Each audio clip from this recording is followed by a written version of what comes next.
మరొక నూతనమైన ఆరాధనా దినాన్ని మనకిచ్చాడు. ఎందుకు ఈ నూతనమైన దినం ఇచ్చాడంటే ఆయన ఆరాధించడానికి. ఏమండి, చనిపోయిన వారందరికంటే మనమేం ఘనులం కాదు, గొప్పవారం కాదు, కానీ దేవుడు ఆరాధించడం మనకు ఛాన్స్ ఇచ్చాడు, అవకాశం ఇచ్చాడు. యూదా ఇస్కరియోతు ఆ అవకాశాన్ని కోల్పోయాడు. పేతురు అవకాశాన్ని సద్వినియోగం చేసుకున్నాడు. 3 సార్లు బొంకిన దేవుని మాటకు లోబడి మరి ఆ మేడగదిలో 120 మందితో ఆయన కూడా ఉన్నాడు. హల్లెలూయా చెప్పిన సారి ఈ సత్యాన్ని మనం మర్చిపోకూడదు. ఇప్పుడు ప్రభుతో ఉన్నప్పుడు 3.5 సంవత్సరాల ట్రైనింగ్లో ఆయన చివరి మధ్యలోకి వచ్చేసరికి ఆయనతో ఉన్నాడు. కానీ ప్రభు ఆఖరి భోజనం మందు, అదే ప్రభురాత్రి భోజనంలో ఆ లక్ష్యవారం చెప్పాడు. భోజనానికి ముందే నీవు నన్ను ఎరుగువని ఓ మారు చెబుతావు పేతురు అంటే, అదేదయ్యా అంత మాట అంటావా? ఆయనే మొదటి శిష్యుడు. ఏమండి, సీమోను పేతురు మొదటి పిలిచాడు ఆయన. అక్కడ అద్భుతం కూడా అక్కడే జరిగింది. వాళ్ళ అత్తగారికి బాగు చేశాడు జ్వరం. చప్పట్లు కొడతాం సరిగా.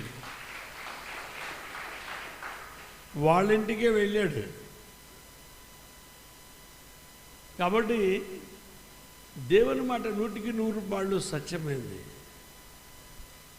ఆ మాటనే మనం నమ్మాలా. ఆయన ఏమన్నాడంటే, లేదయ్యా నేనెందుకు అంటాను, నేను నిన్ను ప్రేమించిన శిష్యుని కదా అన్నాడు. ఆయనతో చాలా అనుబంధం ఉంది పేతురుకి. నా మాట ఆ చివరి వరకు వినిపిస్తుందో లేదో ఒకసారి నాకు చెప్పండి. లేదంటే మరి రాబోతున్న దినాలు ఆ ముందున్న గోడలు కూడా తీసేద్దామని అనిపిస్తుంది. బయట ఉన్న వారు కనబడడం లేదు. కాబట్టి ఈసారి పరిశీలించేద్దాం ఒకసారి దేవుని యొక్క వాక్యాన్ని. పేతురు చాలా అనుబంధం కలిగిన వాడు, ప్రభుత్వనే ఉన్నటువంటి వాడు. అంతేకాదు ఒకసారి సముద్రం మీద నడుస్తున్నప్పుడు, ప్రభు నడిచొచ్చినప్పుడు నేను కూడా నడుస్తానన్నాడు. సముద్రం మీద నడిచినటువంటి గొప్ప శిష్యుడు పేతురు. చప్పట్లు కొడదాం ఒకసారి.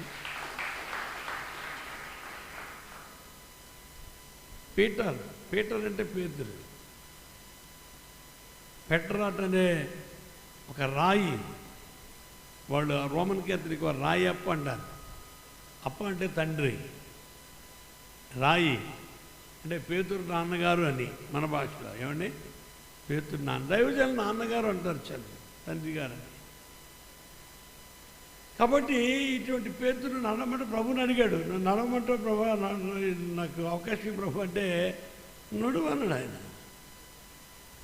అడుగుడి మీకు, చెప్పండి ఒకసారి గట్టిగా, అడుగు ప్రతివానికి. ఎక్కడుంది? బైబిల్లోనే ఉంటుంది, అనకండి.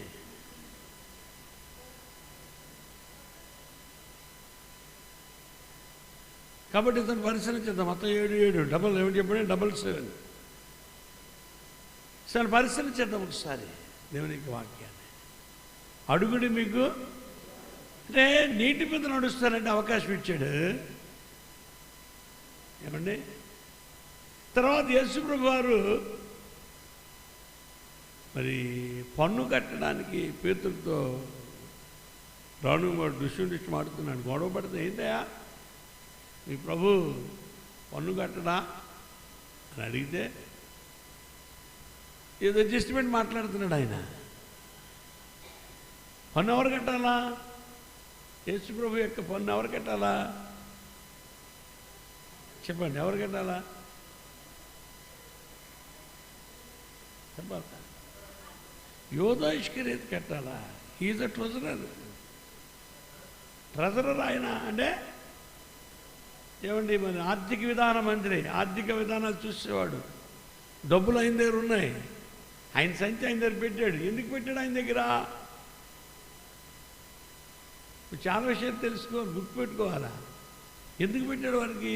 వాడి దగ్గర చెప్పండి. వాడు డబ్బులంటే వాడు కాశ కాబట్టి, డబ్బులంటే బాగా ఇష్టం కనుక సంచి ఆయన దగ్గర పెట్టాడు. ఆయన ఎంత మంచాడు, ఆశ కలిగిన ప్రాణాన్ని అయినా తృప్తి తీరక వాడు యేసుప్రభు నమ్మేశాడు. విచారాది పన్ను కట్టాలా, కట్టవలసిన యథోష్కరిత కట్టలేదు. రాణువాడు వచ్చి అడుగుతున్నాడు. పేతురు అడ్డంపడి ఏదో సర్ది చెప్తున్నాడు. పేతురు ఇటు రా అన్నాడు. ఏంటి అంటే, పన్ను అడుగుతున్నారయ్యా అంటే వెళ్ళన్నాడు. సముద్రం దగ్గరికి వెళ్ళమన్నాడు. ఆయన ఎవరిని అడగాలి అసలు? ఆయన మామూలు మనుషుల మీద ఏమండి మీరు కట్టలేదా, మీరు చూడలేదని అంటాం. ఎవరిని? యోధా ఇస్కరియోతు. ఆయన ఎంత మంచోడు, ఆయన కాంప్లికేటెడ్ లేనటువంటి మనిషి. ఆర్గ్యుమెంట్ చేసేవాడు కాదు. వెళ్ళి పేతురు వెళ్ళి సముద్రంకి వెళ్ళాయా, గేలమేమన్నాడు. గేలం వేస్తే మరి పేతురు వెళ్ళాడా వెళ్ళలేదా? వెళ్ళాడు. ఎందుకు వెళ్ళాడు పేతురు అంటే, ఆయన ఏం చెప్తే అదే చేసేవాడు. అల్లు చెప్తాడు సరిగా. యోహాను సువార్త 2వ అధ్యాయం, ఆయన మీతో చెప్పినది. అమ్మగారు చెప్పారు. ఎవరు? మరి అమ్మగారు చెప్పారు ఈ మాట. She knows everything. ఆవిడకి అన్నీ తెలుసు కుమారుడు గురించి. అందుకే వాళ్ళు దేవమాతని, లూర్దు మాతని, ఏమండి తర్వాత వెలంగిని మాతని, గుణదల మాతని, ఇటు వెళ్తే ఫాతిమా మాతని, అటు వెళ్తే కానుకల మాతని, మదర్ అని. నేను కూడా చాలా ఇష్టపడతాను మరియమ్మ గారిని. యేసు ప్రభువుని మోస్తుంది ఆవిడ. అల్లు చెబుతాం సార్ గట్టిగా. యేసు ప్రభువునే మోస్తుంది. ప్రార్థన చేసే సేవకుడినే ప్రేమిస్తాము. ఏమండి? మరి యేసు ప్రభువుని మోస్తున్నటువంటి గొప్ప ధన్యురాలు. ఆవిడ చెప్పిన ఒక మంచి మాట. అదే బైబిల్ మిషన్ యొక్క ఫౌండేషన్ వర్డ్ ఏంటంటే, కీవర్డ్ ఏంటంటే, ఆయన మీతో చెప్పినది చేస్తున్నామా లేదా? ఆయన మీతో చెప్పినది చేయండి. ఆయన మీతో చెప్పినది అంటే చెప్పండి సరే. ఆయన మళ్ళీ చెప్పండి. ఆయన మీతో చెప్పినది చేయండి. ఏమన్నా ఆయన ఫ్యాన్ రాదు. ఆయన మీతో చెప్పినది ప్రభు ఏం చెప్తాడు? ప్రభు ఏం చెప్తాడు? భర్త గారు ఏం చెప్తాడో, భార్య ఏం చెప్తా, అమ్మ ఏం చెప్పుదో, నాన్న ఏం చెప్తాడో. ఏమండి? ఆయన చెప్పింది చెయ్యాలా? స్కూల్లో మాస్టర్ గారు ఏం చెప్తాడో,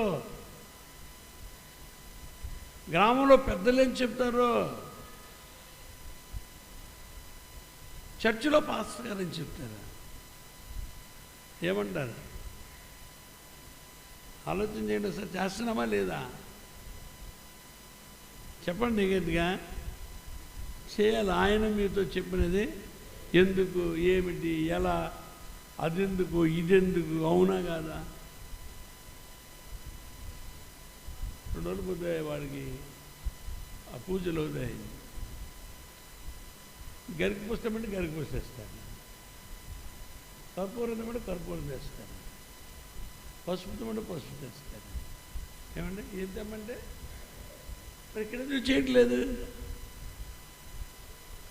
స్వతంత్రత ఎక్కువైపోయింది. స్వతంత్రతలో నిర్లక్ష్యం వస్తుంది. అంటే ఏముందిలే, చాలామంది బైబిల్ తెచ్చుకోరు. ఎందుకు బైబిల్ తెచ్చుకోరండి? ఏమైనా చెప్తాం. మరి ఎందుకు తెచ్చుకోరండి? చెప్పండి. ఎందుకు తెచ్చుకోరు? ఏమా? ఇప్పుడు సెల్ వాడొద్దని అనట్లేదు, తప్పని అనట్లేదు. కానీ సెల్లో బైబిల్ అంత ఆరోగ్యకరమైనది కాదు. మీరు వాడండి, తప్పులేదు. మీకున్న టెక్నాలజీని బట్టి, మీకున్న నాలెడ్జ్ని బట్టి, మీకున్న అంతస్తుని బట్టి వాడిని. కానీ నీ చేతిలో బైబిల్ ఉండాలి. హల్లు చెప్పుడు దారి, గడ్డి చెప్పుడు దారి. కోతకెళ్ళేటప్పుడు కొడవలు ఉండాలా? కత్తి పట్టుకెళ్తారంటే ఎలాగవుద్ది? కత్తికి వస్తుంది, కొడవలికి వస్తుంది. కత్తితో కొయ్యగలమా? కొడవలతో వంకాయలకు వస్తామా? షాక్తో కొయ్యాలి వంకాయలు, కత్తి పట్టుతో కొయ్యాలి. అలాగే దేవుని యొక్క బైబిల్ గ్రంథాన్ని నీ చేతిలో వాళ్ళు ముద్దాడరా. మహమ్మదీయులు వారు భగవద్గీతని కాదు ఏమండి, వారి యొక్క ఏమని చెప్పండి ఖురాన్ని, హిందువులు వారు భగవద్గీతని, రామాయణాన్ని ఏమండి పవిత్రమైన గ్రంథాలు వారు పూజిస్తుంటారు. ఏమండి మనకి పవిత్రమైన గ్రంథం పరిశుద్ధ బైబిల్ గ్రంథం. అల్లు చెప్పండి దాని పరిశుద్ధమైన బైబిల్ గ్రంథం నీ చేతితో పట్టుకున్నప్పుడు నీవు పరిశుద్ధుడైపోతావు, నువ్వు హోలీ పర్సన్ అవుతావు. అది ముట్టుకోగానే పట్టుకోగానే ఆ పరిశుద్ధత పవిత్రత నీ హృదయంలోకి నీ శరీరంలోకి వస్తుంది. మనం చేసే నిర్లక్ష్యమైన పనులను బట్టే మనకు రకరకాల అనారోగ్యాలు, రకరకాల సమస్యలు, రకరకాల చిక్కులు కలుగుతున్నాయి.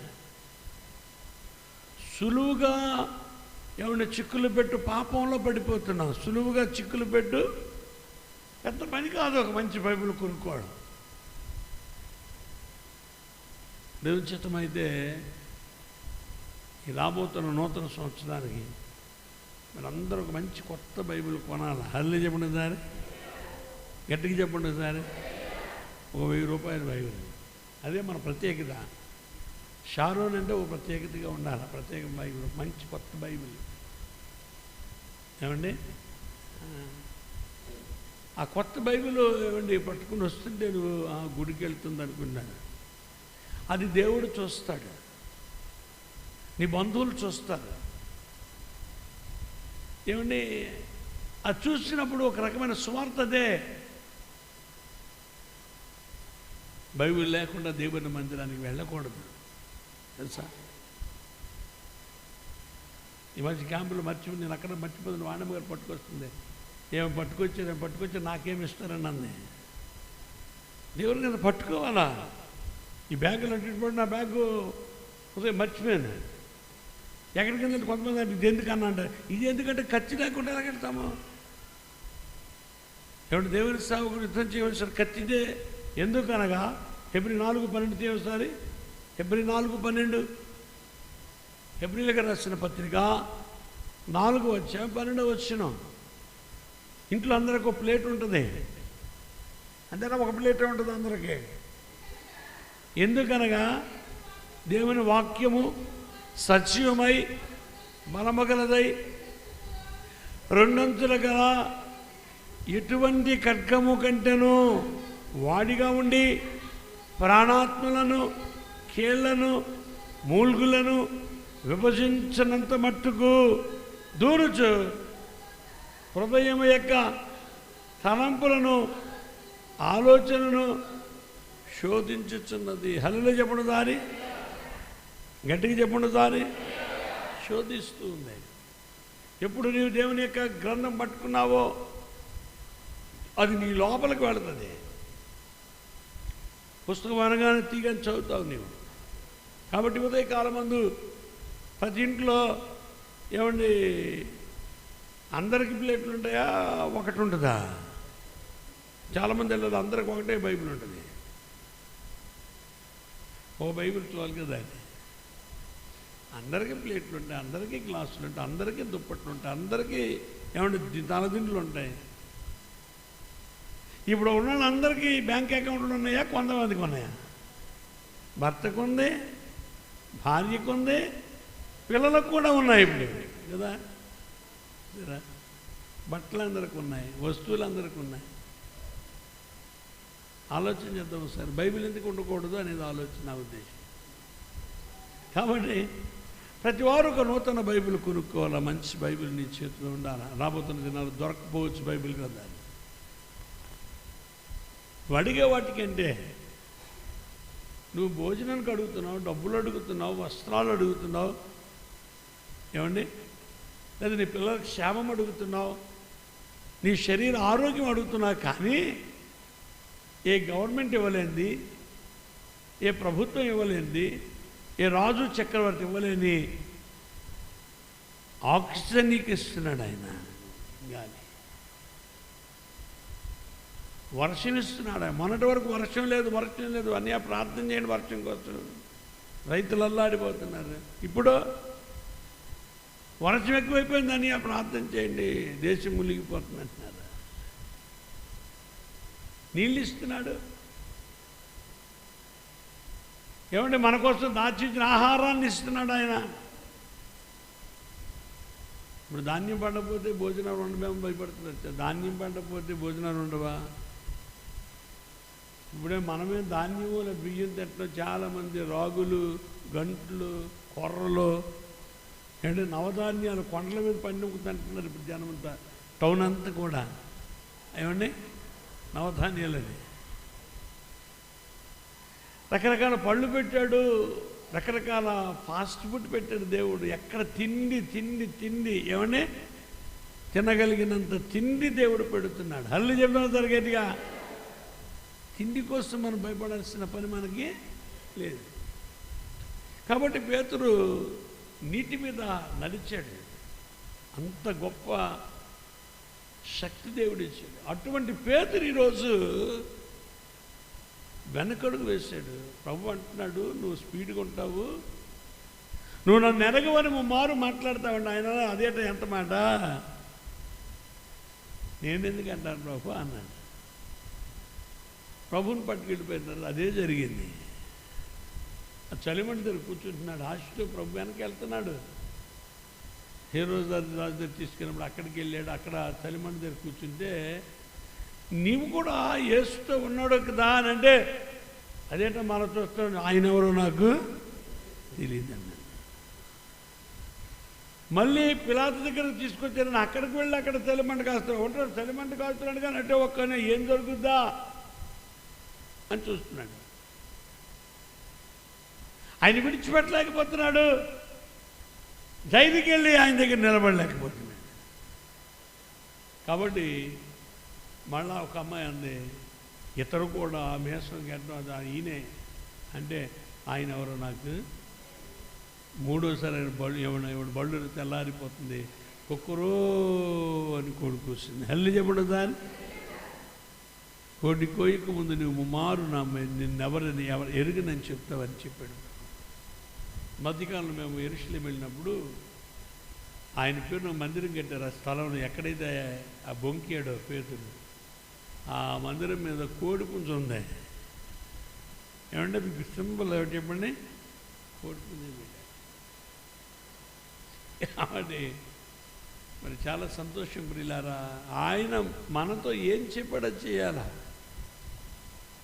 ఆయన చెప్పిన విషయాలు మనం గుర్తుపెట్టుకుని ఆయన వెంబడించాలా, ఆయన స్తుతించాలా, ఆయన ఆరాధించాలా.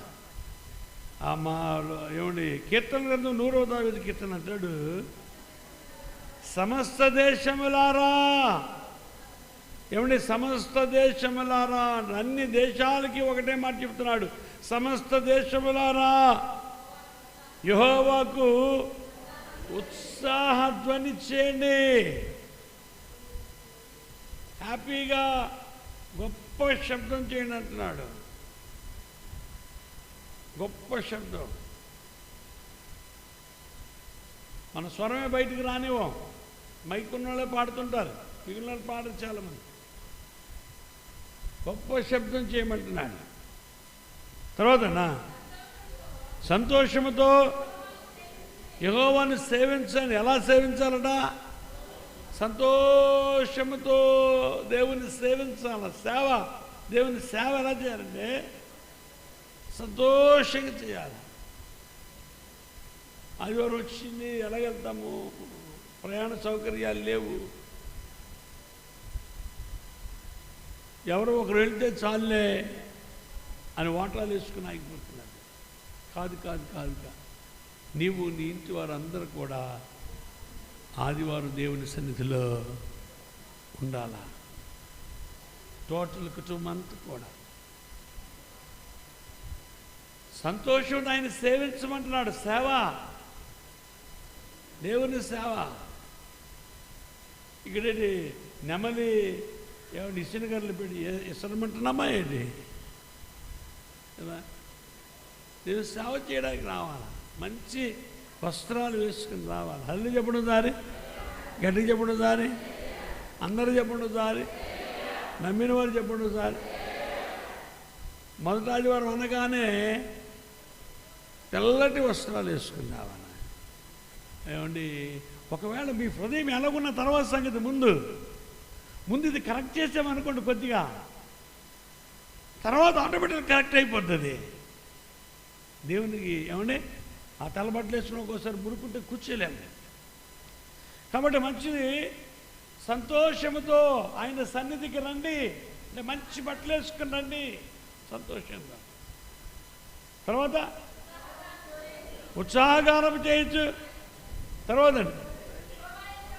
యెహోవాయే దేవుడని తెలుసుకోండి. యెహోవాయే దేవుడని వేరొకరు లేరు.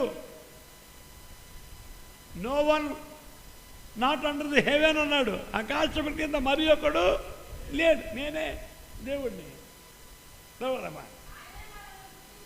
ఆయన మనల్ని పుట్టించను, మనం ఆయన వారము, మనమైన ప్రజలము. ఏమిటి? మనం ఆయన వారము, మనం ఆయన ప్రజలము, ఆయన మేపు గొర్రెలము. కృతజ్ఞత అర్పణలు చెల్లించచ్చు, కృతజ్ఞత కలిగి అర్పణలు చెల్లించచ్చు ఆయన గుమ్మంలో ప్రవేశించండి. కృతజ్ఞత అర్పణ చేత పట్టుకుని దేవుని మందిరానికి రావాలి. వారం దినాలు కాపాడినందుకు, నెల దినాలు కాపాడినందుకు, నెల దినాలు మనం ఏమండి ఇబ్బందులు పాలు కాకుండా ఉన్నందుకు ఆయనకి కృతజ్ఞత అర్పణలు చెల్లించచ్చు. ఆయన గుమ్మములలో ప్రవేశించింది. తర్వాత లోపలికి వచ్చిన కీర్తనలు పాడుచు ఆయన దగ్గర రాగానే సంతోషమే సమాధానమే, సంతోషమే. సంతోషంగా దేవుని ఆరాధించడానికి. స్కూల్లో పిల్లలు ఏ స్కూల్కి ఆ స్కూల్ యూనిఫామ్ 2,000, 3,000, 5,000 స్కూల్ యూనిఫామ్లు కొంటున్నారు పిల్లలు. తెల్లని వస్త్రాలు వేసుకుని ఎవడు దేవుని స్తుతిస్తాడు. పరిశుద్ధ అలంకారమును ధరించుకొని ఆయన స్తుతించమన్నాడు. పరిశుద్ధ అలంకారములు. నేను సొంత మాట చెప్పటంలా. పరిశుద్ధమైన అలంకారం అనగానే మొదటిది ఏమిటంటే తెల్లని వస్త్రాలు పరిశుద్ధమైనవి. తెల్లని వస్త్రాలు వేసుకుని దేవుడు స్తుతిస్తూ ఆరాధిస్తూ ఉండే మీటింగ్స్లోన పెద్ద పెద్ద దేవాలయాల్లో, బాగా ఎదిగిన దేవాలయాల్లో ఇలా చేస్తున్నారు. దాన్ని మీ దగ్గరికి అప్లై చేసి పెడుతున్నాను.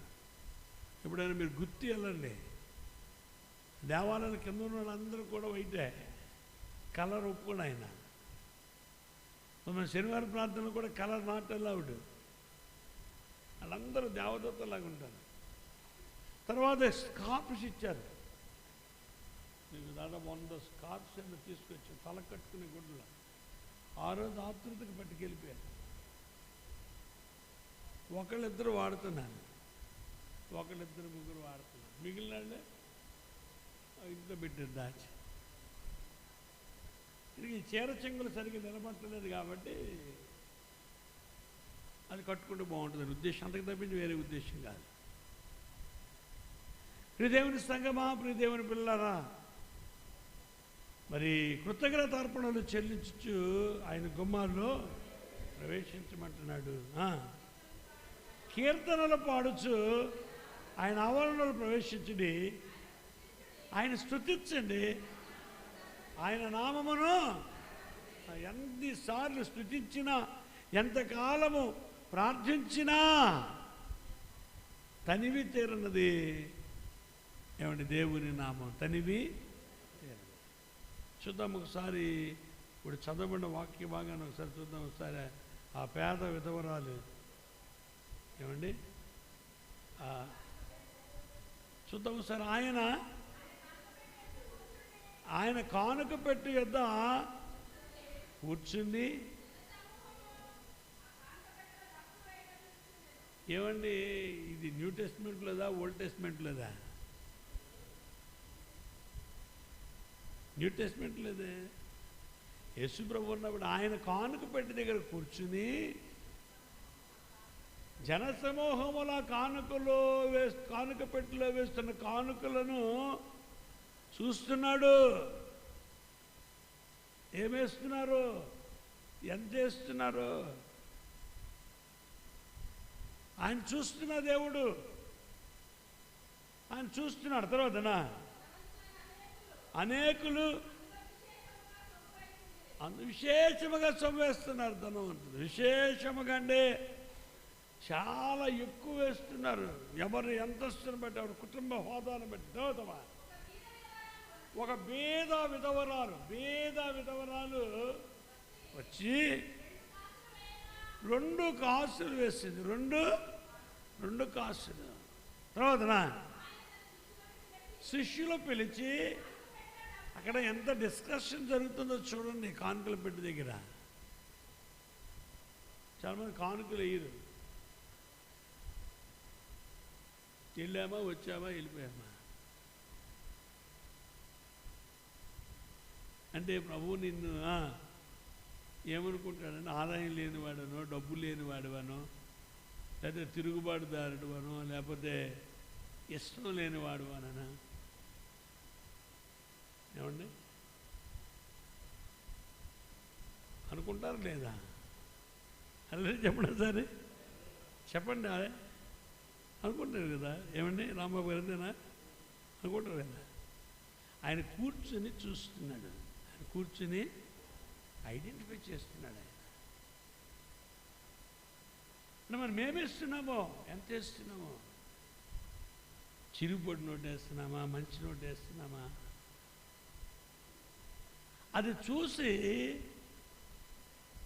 నేను అంచనా గట్టి నీకు ఇవ్వాల్సింది ఇస్తాడు ఆయన. వాని కిరి చెప్పున ప్రతి వానికి ఆయన ఇస్తాడు జీతం. హల్లు చెబుతాను సార్ గట్టిగా. నేను కాదు ఇచ్చేది, ఆయన ఇస్తాడు. ఆయన శిష్యుని పిలిచి అంటున్నాడు, పేతురు, యోహాను, యాకోబు ఇటు రండి అన్నాడు. ఏంటి అయ్యారంటే, చూడు ఎలా వేస్తున్నారు కానుకలు. వాళ్ళు మూటలు తీసుకొచ్చేస్తున్నారు. ఏమంటే మూట కట్టి, సంచిలో మూట కట్టి వేస్తుంటే ఒక బీద విధవరాలు 2 కాసులు వేసింది. ప్రభు అంటున్నాడు, ఈ బీద విధవరాలు వీళ్ళందరికన్నా బీద విధవరాలు ఎక్కువ వేసి. అదేంటి ప్రభా? అదే ప్రభా, అదేంటి అలాగన్నా ప్రభా? ఆవిడ బీదరాలు అంటున్నావు. వాళ్ళు ధనవంతులు ఎక్కువ వేస్తారు కదా, ఆవిడ బీద విధవరాలు అంటున్నావు అంటే ప్రభు క్లారిఫికేషన్ ఇస్తున్నాడు. ఎంత చక్కగా మాట్లాడుతున్నాడు. వారందరూ తమకు కలిగిన సమృద్ధిలో నుండి కొద్దిగా వేశారు. సమృద్ధిలో ఉంది. 10,000 ఉంటే 100 రూపాయలు వేశారు, 1000 రూపాయలు వేశారు. వారు కలిగిన సమృద్ధిలో నుండి ఇచ్చారు. మనకి దేవుడు సమృద్ధిగా కలుగు చేస్తున్నాడు, సమృద్ధిగా. కాబట్టి ఆ కలిగిన దోన్లో నుంచి ఇస్తున్నారు వాళ్ళు. తర్వాతన కానీ ఈమె తన లేమిలో తనకి కలిగినదంతా దేవుడికి ఇచ్చేసింది. చప్పట్లు కొడతాం సరిగట్టిగా. అంటే అక్కడికి వచ్చిన ప్రజల్లో వాళ్ళు ఎలా ఇస్తున్నారో, ఎలా చేస్తున్నారో ఆయనకి అర్థమైపోయింది. ఆవిడ కూడా అంటే రేపటి గురించి ఆలోచించకుండా కలిగి ఉన్నదంతా ఎంతైతే ఆవిడ దగ్గర ఉందో అంత జీవనం అందించేసింది. అందుకు ఆయన అప్రిషియేట్ చేశాడు. సంతోషించాడు. మన జేబులో డబ్బులు కూడా అప్పుడు ఖాళీ చేస్తూ ఉండాలి. జేబులో డబ్బులు ఖాళీ చేస్తూ ఉండాలి. జేబులో డబ్బులు ఖాళీ చేయలేదు అనుకోండి, ఇంకా డబ్బులు రావు. ఒక పాస్టర్ గారు ఉన్నారు, ఆనందరావు గారు అని. చనిపోయాడు, ప్రభు దగ్గరికి వెళ్ళిపోయాడు.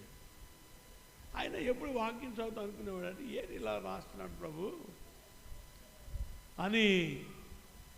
ఆయనకి 2,000 రూపాయలు అంత కావాలట. 2,000 రూపాయలు అది కావాల్సింది. 2,000 అయితే ఏం చేయాలో అర్థం కాక, ఇప్పుడే మీకు ఇవ్వబడి అన్నాడు కదా అని జేబులో చూసాడట. 200 చిల్లరంటుందని.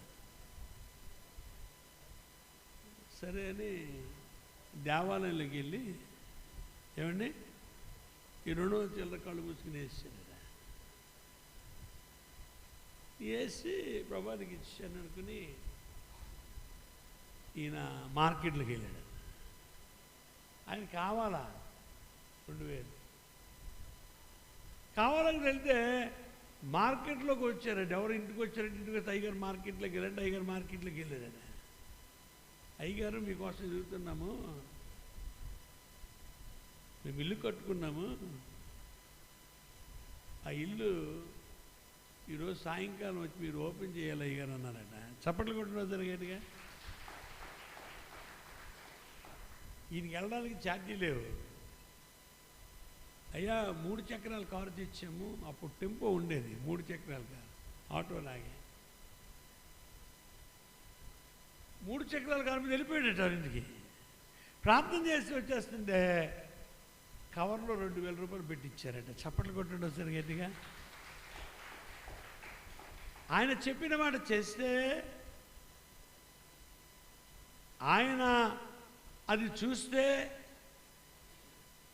అది మనకి ప్రయోజనకరము.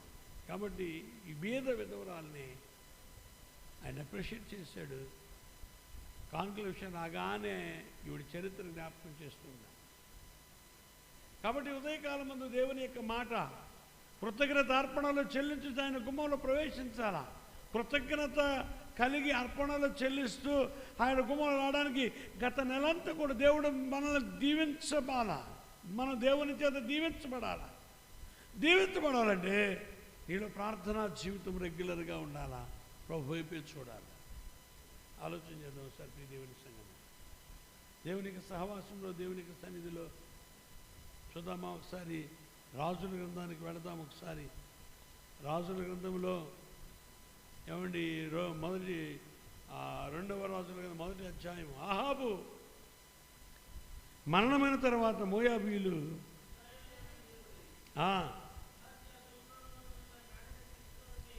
అహజ్యా షోమ్రోనులోనున్న తన మేడగది కిటికీలో నుండి రాజుగారు పడిపోయి జబ్బు పడ్డాడా.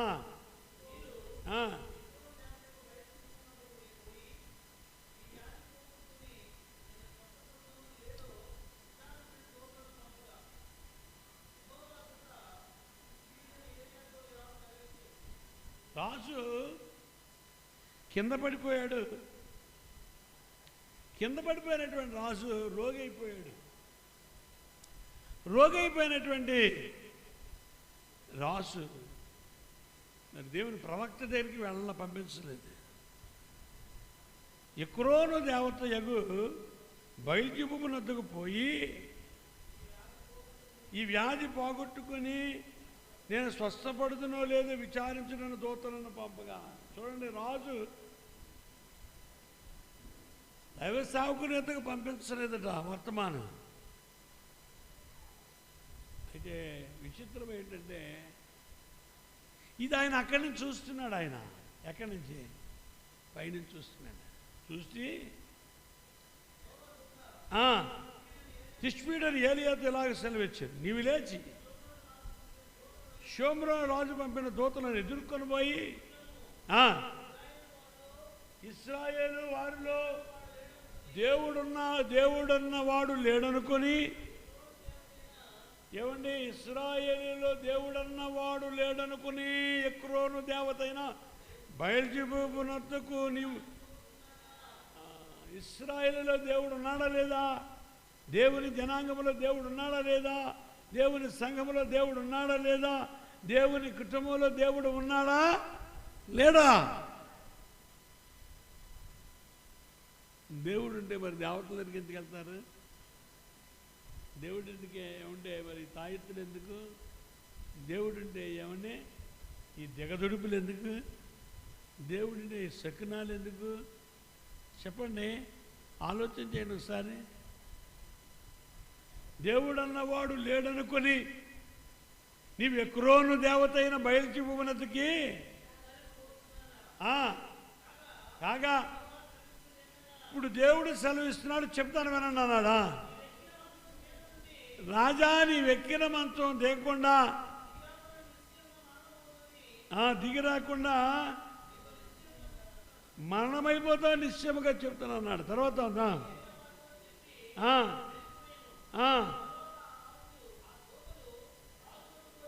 రాజు వద్దకు వచ్చారు. అడుగగా ఒక మనుష్యుడు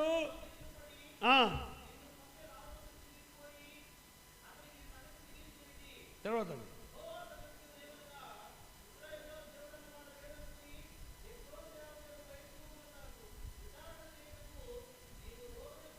ఈ దూతలు రాజుగారి దగ్గరికి వెళ్ళి విషయం చెప్తున్నారు.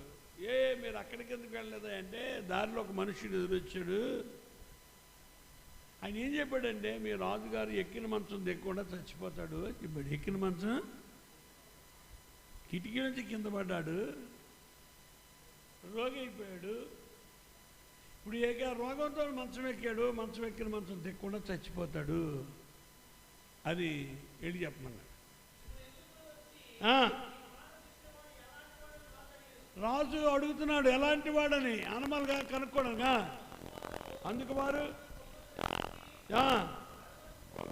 గొంగళ నడుమును తోడు కట్టి కట్టుకున్న వాడని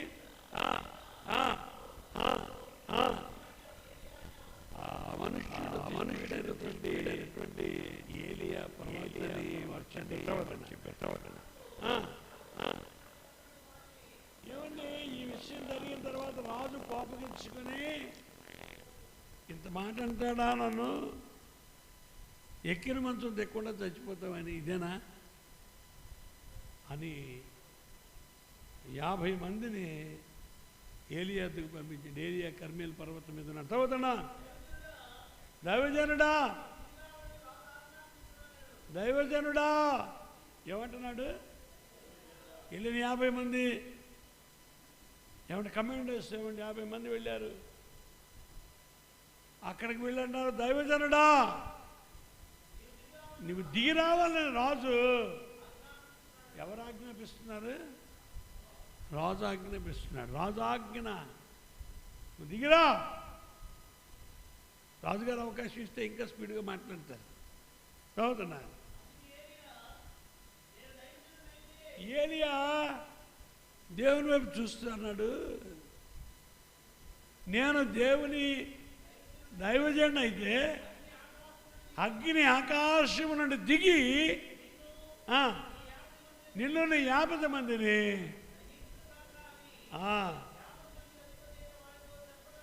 చప్పట్లు కొట్టిన వస్తారు గట్టిగా. మహారోషం కలిగిన దైవ సేవకుడు, రోషం కలిగిన పౌరుషం కలిగిన దైవ సేవకుడు అంటున్నాడు, దైవజనం అంటున్నావు మంచిదే, దైవజనుడు ఎలా మాట్లాడాలా? అయ్యగారు వందనాలండి, మన పాస్టర్ గారు వందనాలండి, మన అకాలం ప్రవక్త గారు వందనాలండి, నమస్కారం అండి. పనివాడు కదా, సేవకుడు కదా, రాజుగారు పంపించారయ్యా తమరిని, ఏమండి తమరిని తీసుకురమ్మంటున్నారు, తమరు రావాలా? మా రాజు అనారోగ్యంతో ఉన్నాడు, మా రాజు జబ్బుపడి ఉన్నాడు, తమరు వచ్చి ఏమన్నా ఆయన బాగు చేయాలా, ప్రార్థన చేయాలని అడగాల. ఏమండి అంతేనా? డాక్టర్ గారి దగ్గరికి వెళ్ళి ఏమండి ఇప్పుడు శ్రీకాకుళం డాక్టర్ గారి దగ్గరికి వెళ్ళి రాజుగారు రమ్మన్నారా అంటే ఎవడురా మీ రాజు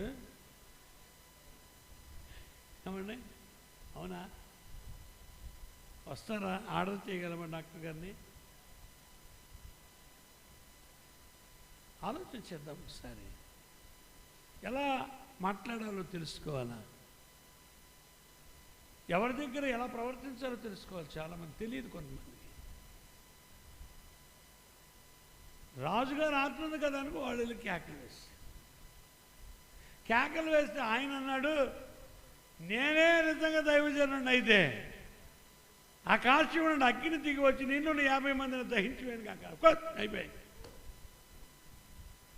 ఇప్పుడు దేవుడు చూశాడు దైవజనుడిని ఎలా పిలవాలా అలా పిలవలేదు కనుక ఆ కాల్చివునండి చూడండి ఒకసారి నేను దైవజనుడిని అయితే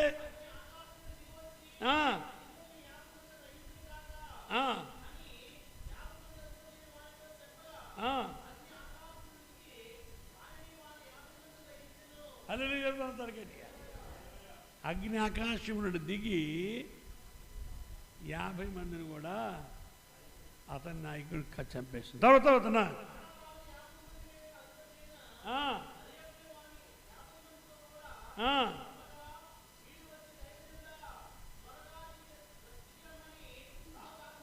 ఇంకో 50 మందిని పంపించాడు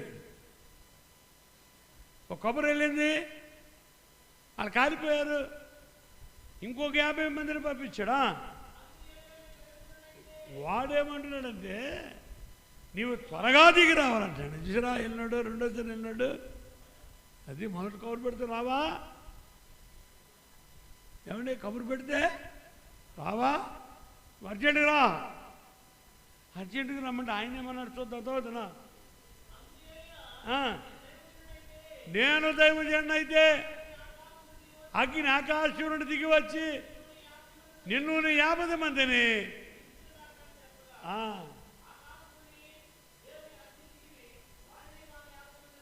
అల్లుడు చెప్తాను గట్టిగా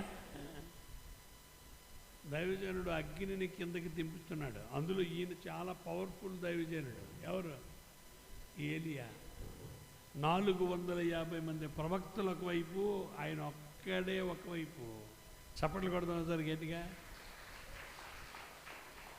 అగ్నిని భూమి మీదకి దించగలిగిన శక్తిమంతుడైన ప్రవక్త ఏమండి అగ్ని అభిషేకం కలిగిన వాడు అటువంటి ప్రవక్తను వాళ్ళు ఆర్డర్ చేస్తున్నారు తర్వాత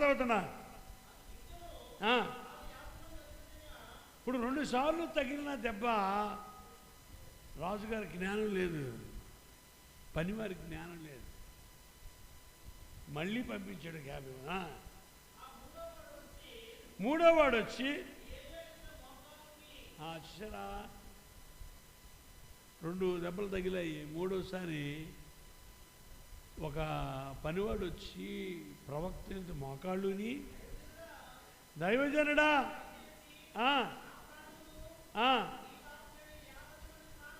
నీ దాసులమైన మా 50 మంది ప్రాణములను నాయనా కోపం తెచ్చుకోవద్దు అయ్యారు కోపం తెచ్చుకోవద్దు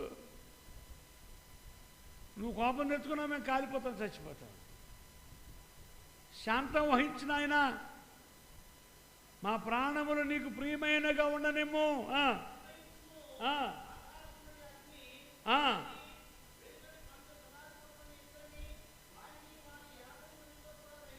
తర్వాతండి అయితే నా ప్రాణము నీ దృష్టికి ప్రియమైనదిగా ఉండనేమో మనో చేయగా యెహోవా దూత ఇప్పుడు అంటుంది దేవుని దూత ప్రత్యక్షమైందండి ఏలియా వానికి భయపడక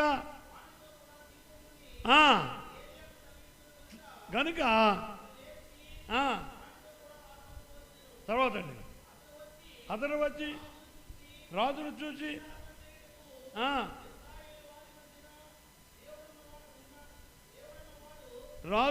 విచారణ చేయటం అంటున్నాడు ఇశ్రాయేలు వారి మధ్య దేవుడున్న వాడు లేడనుకొని అంటే దేవుని లెక్క చేయకుండా దేవుని తృణీకరించి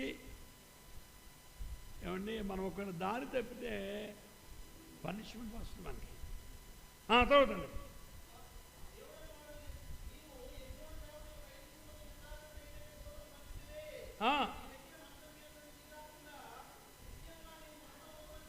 తర్వాత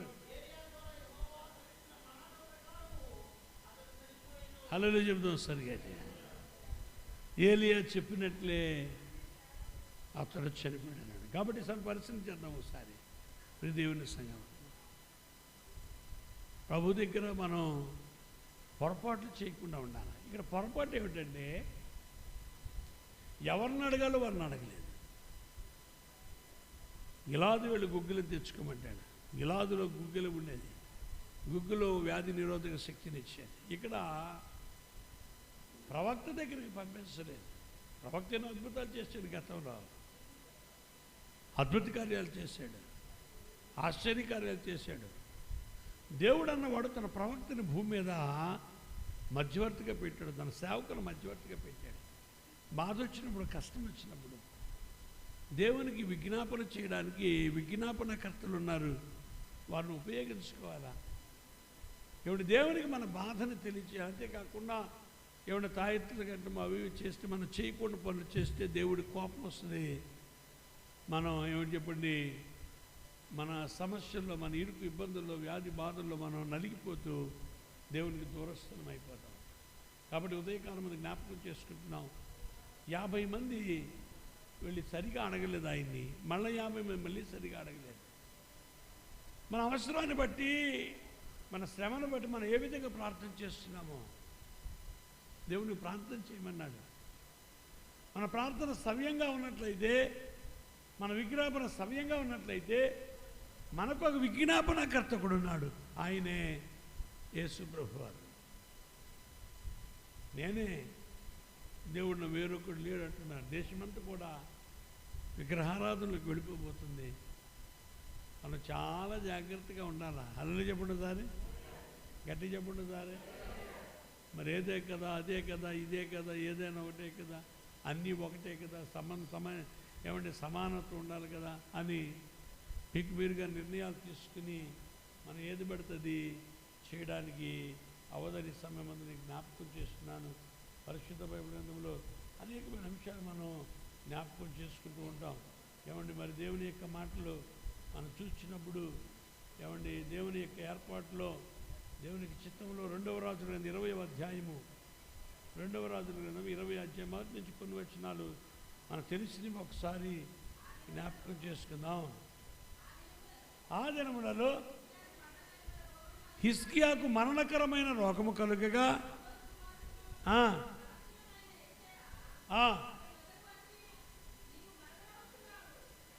ఇప్పుడు ఇక్కడ ఒక రాజుగారు కనిపిస్తున్నాడు. హిజ్కియా మరి దేవుని రాజ్యాన్ని పరిపాలన చేస్తున్నాడు. దేవుని ప్రజల యొక్క రాజ్యాన్ని పరిపాలన చేస్తుంటే ప్రవక్త ఆయన దగ్గరికి వచ్చాడు. ప్రవక్త దేవుని దగ్గర నుంచి ఒక మెసేజ్ పట్టుకుని ఆయన దగ్గరికి వచ్చి ఏం చెప్తున్నాడు చూద్దాం ఒకసారి. హిజ్కియా రాజా, నువ్వు మరణమవుతున్నావు కనుక, నువ్వు బ్రతకవు కనుక నీవు నీ ఇల్లు చక్కబెట్టుకోమంటున్నాడు. ఇల్లు ఎవరికైనా ఇంత అవకాశం వస్తుందండి?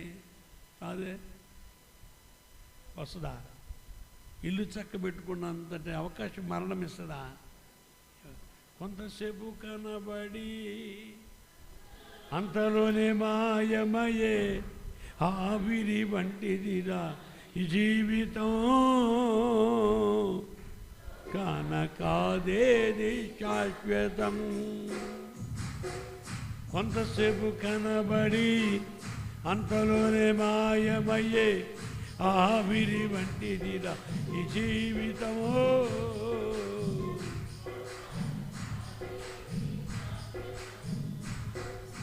యేసే నిజ దేవుడు,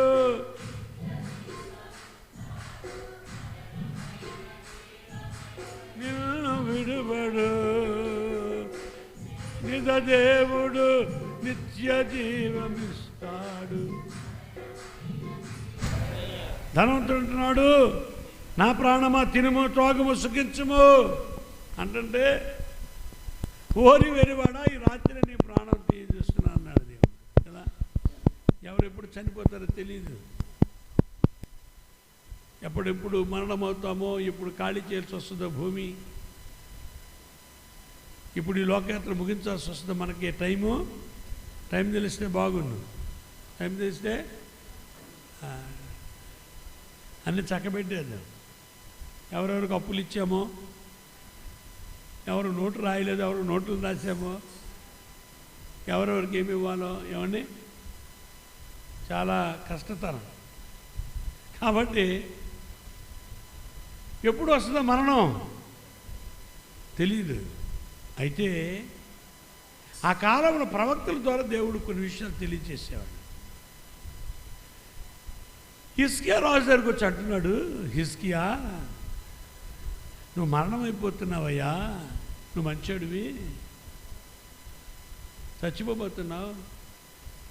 ఏమన్నా ఆ మాట చెప్తే ఎలా ఉంటుంది?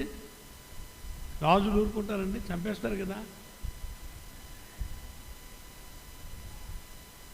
ఇల్లు చక్కబెట్టుకో, ఇల్లు చక్కబెట్టుకో. హల్లు చెప్తాం సరిగా చక్కని మాట. నేను రాత్రి అంశం చదువుతున్నప్పుడు నాకు మా ప్రసాద్ గారు గుర్తొచ్చాడు. డాక్టర్స్ చెప్పారు నువ్వు మరణమైపోతావని. కొద్ది రోజులు వీడు తెలియనివ్వలేదు, మొత్తానికి ఆయన తెలిసిపోయింది. ఏ క్షణాన్ని చనిపోతుందో తెలీదు. ఇల్లు చక్క పెట్టుకోమంటే ఆయన చక్కగా భార్యకి చెప్పాల్సిన భార్యకి చెప్పాడు, పిల్లలకి చెప్పాల్సిన చెప్పాడు, అన్నీ అడ్జస్ట్మెంట్ చేసుకున్నాడు. నేను ఒకసారి కలిసినప్పుడు అన్నాడు, రాజుగారిని చేయవలసిన చేసానండి. కాబట్టి ఈయనకి ఎలాంటి కబురు వచ్చిందంటే అడ్వాన్స్గా, రాజా నువ్వు మరణమైపోతున్నావు, బ్రతుకు కనుక ఇల్లు చక్క పెట్టుకో. ఏం చేస్తావో చెప్పు, ఎవరికి ఇస్తావో రాజ్యం, ఎవరికి సైన్యాధిపతి ఇస్తావో, ఎవరికి ఏది అడ్జస్ట్మెంట్లు ఏం చేస్తావో చేసుకున్నావు. అచ్చరి నా రాజ్యంలోకి వచ్చి, నా భవనంలోకి వచ్చి నేను చచ్చిపోతామని చెప్తామని కత్తి తీసి పొడిచేయాలి ఎవరిని? ప్రవక్తని.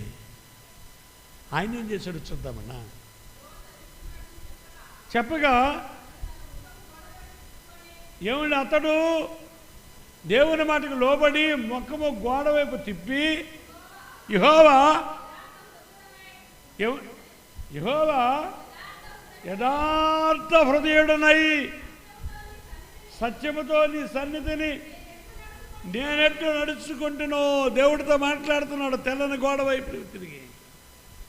యథార్థ హృదయుడనై సత్యముతో నేనెట్లు నడుచుకుంటునో,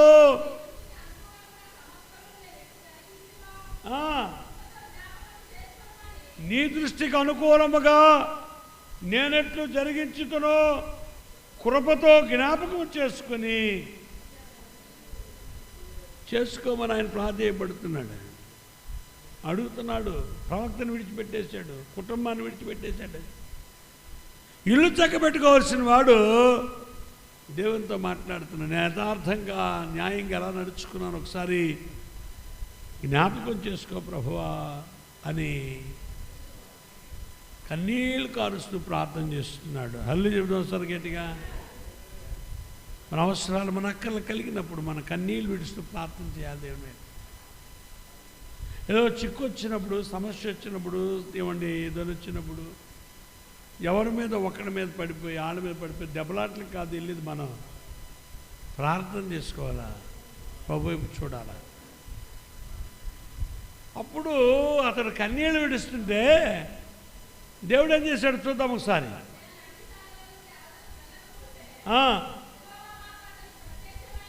ఏమండి యెహోవా కన్నీళ్ళు, ఏమండి హిజ్కియా కన్నీళ్ళు విడుచుట ఏమండి దేవుడు చూశాడు. తర్వాత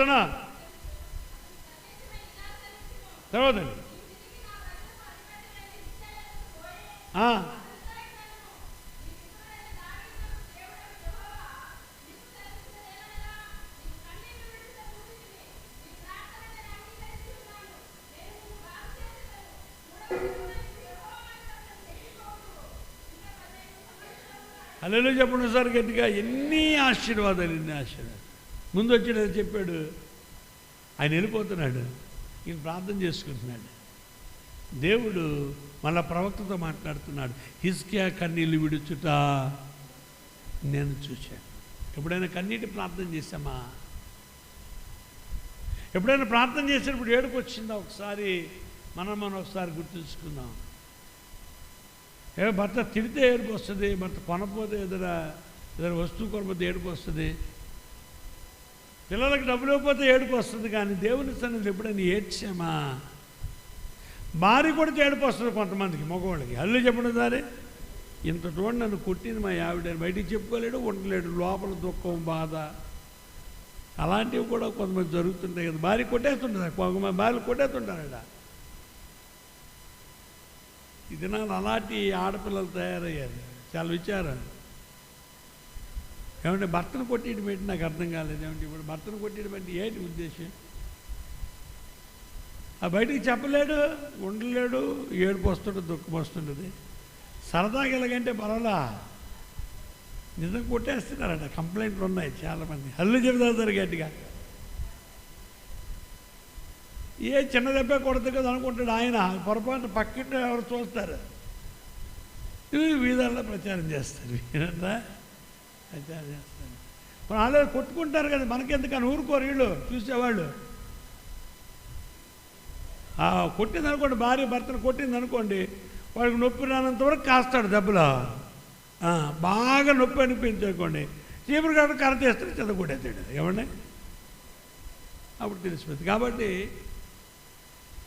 మనం కన్నీళ్ళు విడుచుట ఆయన చూడాలా. అందుకే ఏమండి అగమరక్షణ స్నానం, నీటి బాప్తిస్మం పాస్టర్ గారు ఇస్తారు. నీ మనస్సుని విరిచివేసుకుని నీవు కన్నీరు బాప్తిస్మం పొందాలా. కన్నీటి స్నానం అన్నాడు దాన్ని. మనం చేసిన పొరపాట్లు, మనం చేసిన దోషాలు, వాటి కోసం మనం కన్నీరు కార్చాలి. బిడ్డల కోసం కన్నీరు కార్చాలి, మన అవసరాల కోసం కన్నీరు కార్చాలి. అదే కన్నీటి బాప్తిస్మం, కన్నీటి స్నానం. దాన్ని చూస్తాడు ఆయన. ఇప్పుడు అంటున్నాడు, హిజ్కియా కన్నీళ్ళు విడుచుట నేను చూచాను, నువ్వు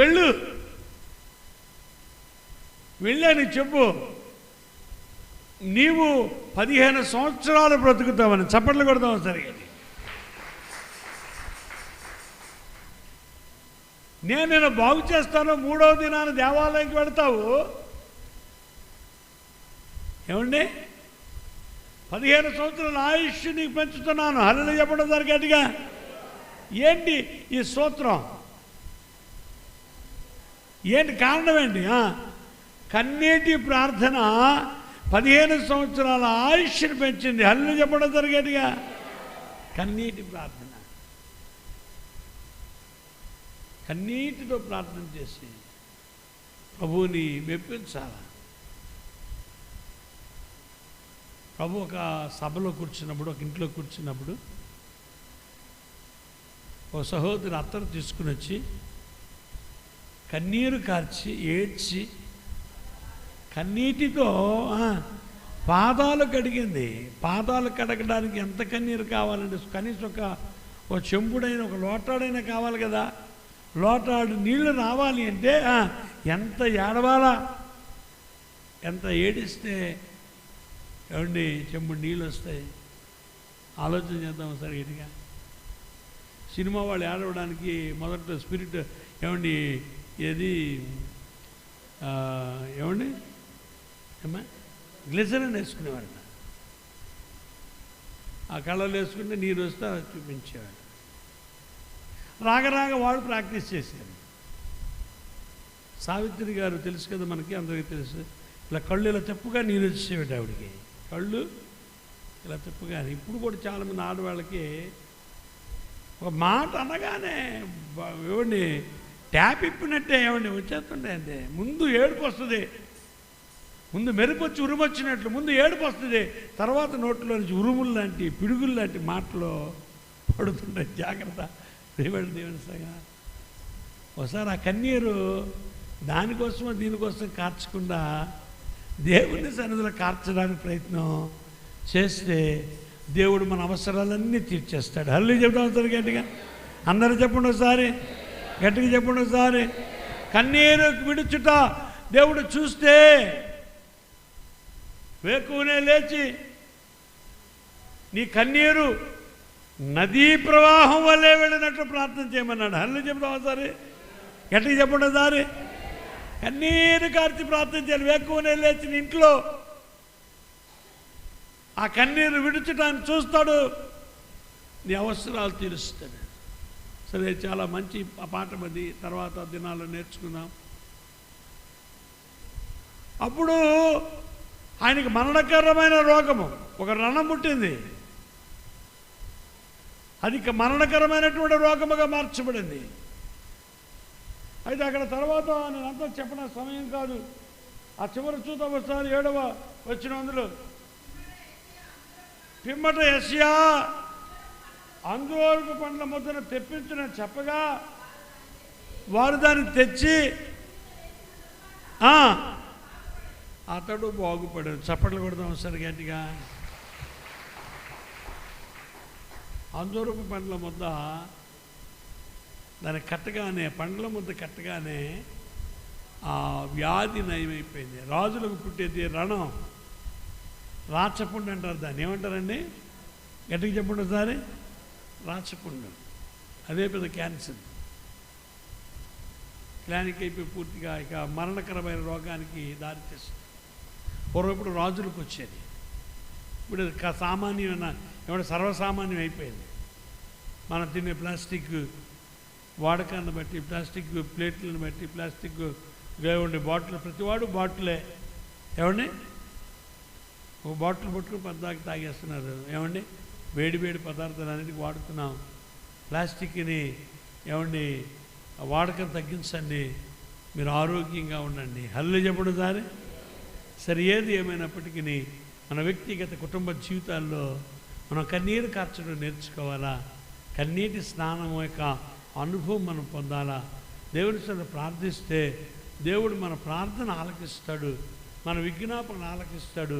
ఆలకించి ఆయన మనకి స్వస్థతను కలుగు చేస్తాడు. హల్లు చెబుదామా. మరణాన్ని తప్పించాడు. 3వ దినాన దేవుని మందిరానికి ఎక్కి వెళ్ళడానికి అవకాశం ఇచ్చాడు. అంతేకాదు, 4వది ఏంటంటే ఏమండి, ఆయనకి 15 సంవత్సరాల ఆయుష్ని పెంచాడు. చప్పట్లు కొడదాం సరిగా. అంజూరపు పండ్లు న్యూ టెస్ట్మెంట్లోకి రాగానే అంజూరపు చెట్ల ఏమండి ఫలాలు లేవని అంజూరపు చెట్టుని ఆయన శపించాడు. ఆ వివరం తర్వాత నేర్చుకుంది. అంజూరపు పండు ముద్ద, పండ్ల ముద్ద. అంజూరపు పండ్ల ముద్దని ఆ వ్రణానికి కట్టడం వలన అది వ్రణం మానిపోయింది, పుండు మానిపోయింది. ఈరోజు ప్రత్యేకముగా ప్రతి వ్యక్తి కూడా ఫలించి ఫలభరితమై ఒక పండుగ మారాలా. మనం ఎలా మారాలా? పండుగ ఉండాలి. పచ్చిదనం పోవాలా, ఆ పసరదనం పోవాలా, ఆ పచ్చ ఆ రంగు మారాలా. జీవితం రంగు మారితే నువ్వు పండ్ల ముద్దగా తయారవుతావు. నీ మాటలు, నీ ప్రవర్తన, నీ జీవితం మరణకరమైన రోగానికి మందు అవుతుంది. హల్లు చెప్తాం ఒకసారి గట్టిగా. కాబట్టి హిజ్కియా ప్రార్థించగా దేవుడు ఆలకించాడు. నీవు నేను ప్రార్థించక ఎందుకు ఆలకించడు? ఎందుకు ఆలకించడు? ఇశ్రాయేలులో దేవుడు అన్నవాడు లేడా? ఇశ్రాయేలులో ప్రవక్త అన్నవాడు లేడా? ఇశ్రాయేలులో స్వస్థత లేదా అని గ్రహించుకొని నువ్వు అటు ఇటు చూడకుండా ప్రభు వైపు చూడాలా. ప్రార్థన జీవితాన్ని అలవాటు చేసుకోవాలా. నువ్వెంత ప్రార్థన చేసుకుంటావో నువ్వంత పండ్ల ముద్దగా మారిపోతావు. హల్లు చెప్పడం దారి సాఫ్ట్గా మారిపోతావు, మృదువుగా మారిపోతావు. నీ భాష, నీ కనుచూపులు, నీ చేతి పనులు, నీ కాలి నడకలు, నీ ఆలోచనలు మారిపోయి ఏమిటి నూతనమైపోతాయి. మనస్సు మారి నూతనమైపోద్ది. దేవుడు దాన్ని చూస్తాడు, నిన్ను దీవిస్తాడు, నీ కుటుంబాన్ని దీవిస్తాడు.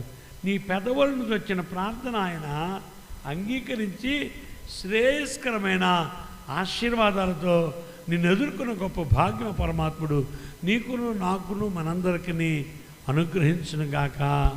ఆమేన్. ఆ రాజేమో ఆయన ఆర్డర్ చేశాడు, ఈ రాజేమో ప్రార్థన చేశాడు. ఈ తారతమ్యం తెలుసుకుని ఎవడు మన జీవితాన్ని పండించుకునే గొప్ప భాగ్యం మనకి ఆ పరమాత్ముడు అనుగ్రహించునుగాక. ఆమేన్. ఈ సమయంలో